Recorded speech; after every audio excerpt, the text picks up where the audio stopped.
ELSS mutual funds एक ऐसी category है जहां पे आपका पैसा 3 साल के लिए लॉक रहता है और आपको सेक्शन 80C के अंडर 1,50,000 तक की टैक्स रिबेट भी मिल जाती है अगर आप ओल्ड इनकम टैक्स रिजीम के हिसाब से अपनी इनकम टैक्स रिटर्न फाइल करते हैं तो। बट जब भी हम इन फंड्स में इन्वेस्ट करें तो हमें यह ध्यान रखना चाहिए कि जो हमारा पैसा है वो स्टॉक्स में इन्वेस्ट हो रहा है, तो हमें कम से कम 5 से 6 साल का टाइम लेके चलना चाहिए ताकि हमें एक अच्छा रिटर्न मिल पाए। क्योंकि अगर आप सोचोगे कि आज इन्वेस्ट किया और 3 साल बाद आपको पैसा लेना है तो जरूरी नहीं है कि आपको एक अच्छी रिटर्न मिले। अगर उस टाइम मार्केट डाउन होगी तो आपका पैसा डाउन भी हो सकता है। ईएलएसएस म्यूचुअल फंड्स में आपका पैसा 3 साल के लिए लॉक रहता है, लेकिन अगर आप इसमें एसआईपी कर रहे हैं यानी मंथली इन्वेस्ट कर रहे हैं तो आपको एक बात का ध्यान और रखना है कि आपका हर अमाउंट इसमें 3 साल के लिए लॉक रहेगा। यानी अगर आपने मान लीजिए 6 साल के लिए स्कीम में इन्वेस्ट किया है तो 6 साल के बाद आपका पहले 3 साल का पैसा ही अनलॉक होगा विद प्रॉफिट। यानी 6 साल के बाद आप पहले 3 साल का पैसा विद प्रॉफिट निकाल सकते हैं और बाकी के लिए आपको वेट करना पड़ेगा। फ्रेंड्स, मेरा नाम पुनीत नागपाल है। आज की इस वीडियो में हम एसबीआई के लॉन्ग टर्म इक्विटी फंड जो एक ईएलएसएस म्यूचुअल फंड है उसको डिस्कस करने वाले हैं। तो वीडियो इंटरेस्टिंग होगी, वीडियो में बने रहिएगा और चैनल को जरूर सब्सक्राइब कर लीजिएगा। तो let's get started. SBI long term equity fund start हुआ था 31 मार्च 1993 को, यानी ऑलमोस्ट 30 साल से ऊपर इस स्कीम को हो चुके हैं। इसका एसेट अंडर मैनेजमेंट है 15,773 करोड़ का, यानी टोटल लोगों का इतना पैसा स्कीम में इन्वेस्टेड है। एक्सपेंस रेशियो हमें बताता है कि कितना खर्चा आपके फंड से काटा जाएगा। 1.69% इसका एक्सपेंस रेशियो है रेगुलर प्लान का, जो कि कैटेगरी एवरेज से कम है, यानी इन्वेस्टर के लिए अच्छी बात है ये। NAV इसका जो है वो 311.9 है एज ऑन 1 दिसंबर। NAV होता है कि पर यूनिट आपका प्राइस क्या है स्कीम का, NAV है 311। फंड मैनेजर है मिस्टर दिनेश, जो क्वालिफिकेशन उनकी है CFA। और इसमें मिनिमम इन्वेस्टमेंट की बात करें तो लमसम आप 500, एडिशनल इन्वेस्टमेंट भी 500 और मंथली SIP आप 500 से स्टार्ट कर सकते हैं, मैक्सिमम की कोई लिमिट नहीं है। पोर्टफोलियो की बात करें तो लार्ज कैप यानी टॉप 100 कंपनीज में 56% का इन्वेस्टमेंट है, मिड कैप में 13% और स्मॉल कैप कंपनीज में 12% का इन्वेस्टमेंट है।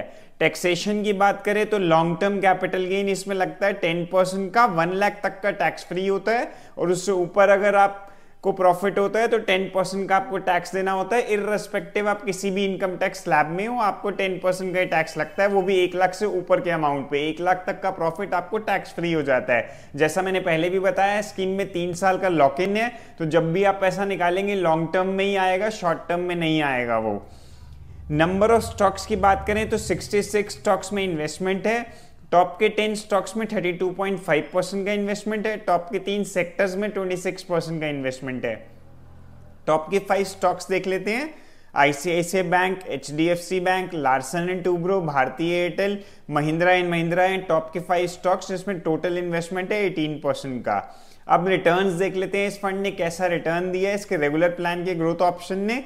अगर आपने 1 लाख रुपए इन्वेस्ट किया होता आज से 1 साल पहले इस फंड में, तो फंड ने कैटेगरी एवरेज के मुकाबले कैसा रिटर्न दिया है। फंड ने 1 लाख का 1,26,800 रुपए बना दिया है, 1 साल में 26% का रिटर्न दिया है।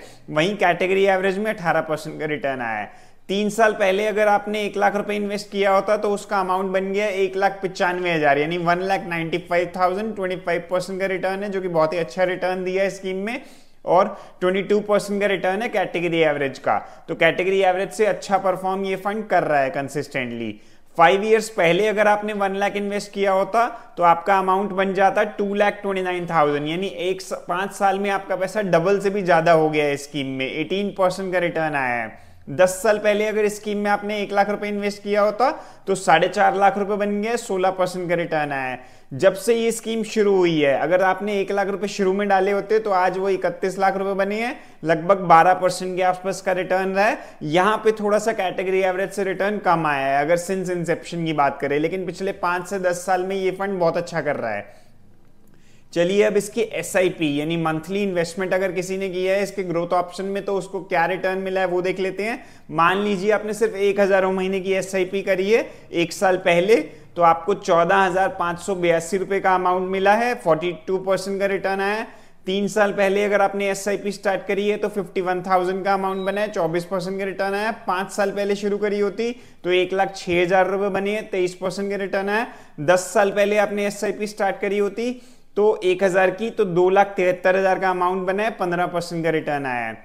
अब देख लेते हैं कि किस टाइप का रिस्क इस फंड में लिया गया है as comparison to its category average.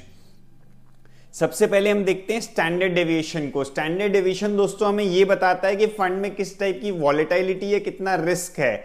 जितना कम स्टैंडर्ड डेविएशन हो उतना बढ़िया रहता है। फंड का स्टैंडर्ड डेविएशन है 14.02, कैटेगरी एवरेज का है 14.47, यानी इस फंड में वॉलेटिलिटी रिस्क कम है कैटेगरी एवरेज के मुकाबले। ऐसा नहीं कहा जाएगा कि रिस्क नहीं है, लेकिन कैटेगरी एवरेज से कम रिस्क इस फंड में है। शार्प रेशियो जितना ज्यादा होता है उतना बढ़िया रहता है। शार्प रेशियो हमें बताता है कि फंड में कितना FD वगैरह के मुकाबले कितना ज्यादा वो रिटर्न दे रहा है। तो जितना ज्यादा शार्प रेशियो 1 से ज्यादा हो तो बढ़िया रहता है। इस फंड का शार्प रेशियो है 1.22, कैटेगरी एवरेज का है 1.09, यानी बेटर रिस्क एडजस्टेड रिटर्न्स इस फंड में मिल रहे हैं। अल्फा हमें बताता है कि बेंचमार्क के मुकाबले कितना ज्यादा रिटर्न फंड दे रहा है। जितना ज्यादा अल्फा हो वो भी बढ़िया रहता है। 4.09 अल्फा है SBI के लॉन्ग टर्म इक्विटी फंड का और कैटेगरी एवरेज का 2.9। अगेन हमें पता लगता है कि बेटर रिस्क एडजस्टेड रिटर्न्स हैं। तो फ्रेंड्स आज की वीडियो यहीं तक थी। अगर आपको ये वीडियो पसंद आई हो तो इसे लाइक जरूर करें, हमारे चैनल को भी सब्सक्राइब कर लीजिए। और अगर आपको म्यूचुअल फंड्स की किसी भी स्कीम में इन्वेस्ट करना है तो मैंने अपना व्हाट्सएप नंबर स्क्रीन पे दे दिया, आप हमें कॉन्टैक्ट भी कर सकते हैं। Thank you for watching.